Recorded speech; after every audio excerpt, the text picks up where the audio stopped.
Tale, Chapter 3. Let's try this. Well, of course, life went on for the prince as well. Also, the fairly carefree days were counted for the prince as the king started to demand to take duties on board. There still remained a lot of personal quality time for the prince to dive into sounds and melodies of all different kinds, which emerged depending on seasons, moods, and incidences. Luckily, things developed this way due to the fact that the king had a good heart. He strongly believed that a happy prince will surely become a better king in future than a prince who would be overloaded with tasks before the time. And he understood that it meant that the prince needed time for his music and that he would not force him to fully give up his most personal source of happiness. And on top of that, the king himself could not miss to see not only the devotion for music, but also the outstanding talent.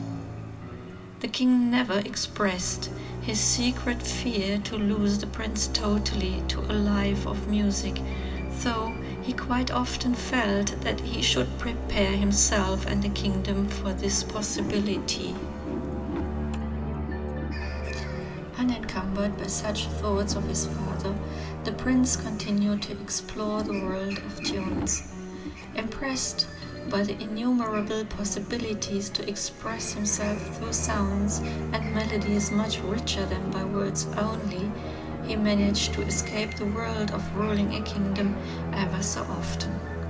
He mainly remained living in his world of tunes of feelings, and he only then felt himself captured in a magic dream when circumstances from the outside world kicked into his life and required his attention.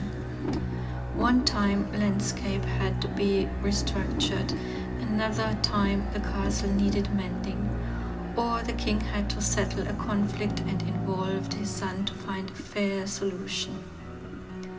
And in every such situation, the prince became obviously only then happy again when he could settle back to his own time and world. It became clear to everybody that this situation could not continue forever.